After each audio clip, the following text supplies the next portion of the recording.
Doctor झाले, वैद्य झाले. माझ्या पोराची दृष्टी परत आणण्यासाठी मी आज सगळं केलं. सर माझ्याकडे सगळं आहे, तुम्ही फक्त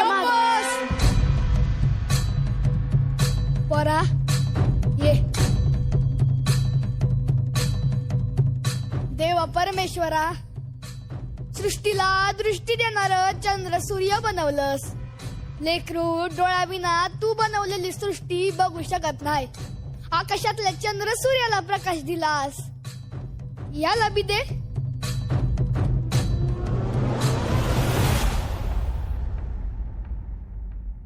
मी याला डोळं देईन, पण माझी एक अट आहे.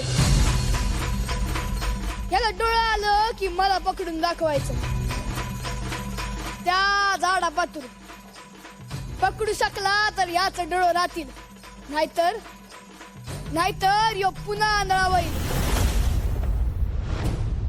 मंजूर आहे?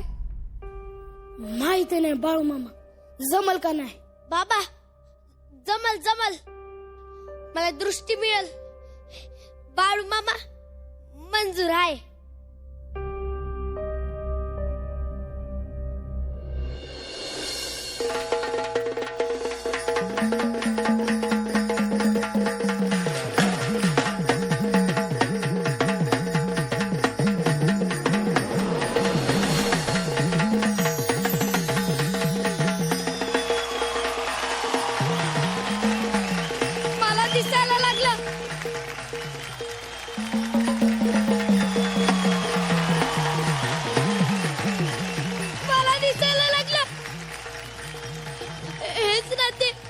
आईने सांगितलेलं पुस्तकातल्या गोष्टीतलं आकाश आणि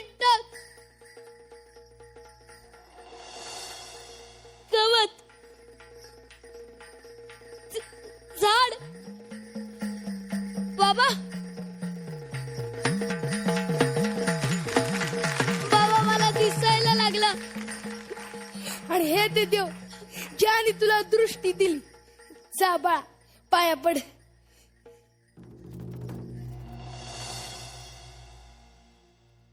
पण आता माझी अट, मला पकडायचं त्या झाडाजवळ जाईपर्यंत. पण बाळू मामा,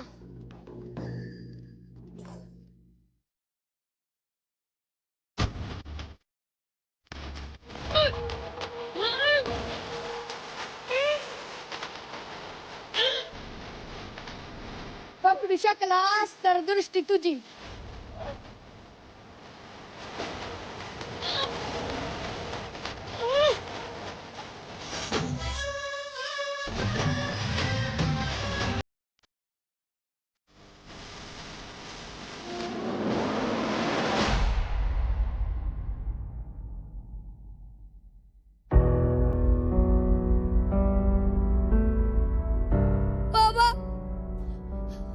बाबा मला काय बी दिसत नाहीये. बाबा पुरा बाबा का केलं असं बाळू मामा? का केलं? देणारा असतो तो देव, तुम्ही याची दृष्टी काढून घेतली.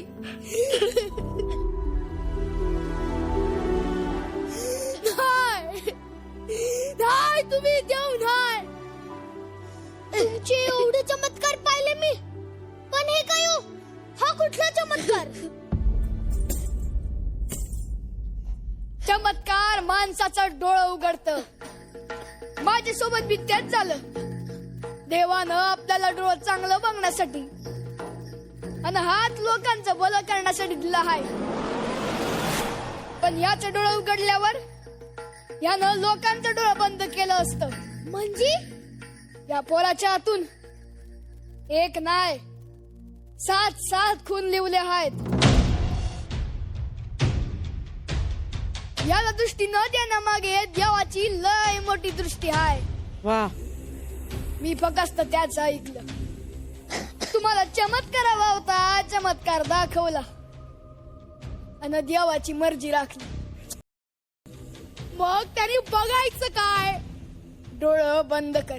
तुला जेव्हा डोळ्यासमोर सृष्टी नाही पण सृष्टी घडवणारा दिसला, तेव्हातलं जग दिसलं. असं समज. वा वा वा बाळू मामाच्या नावानं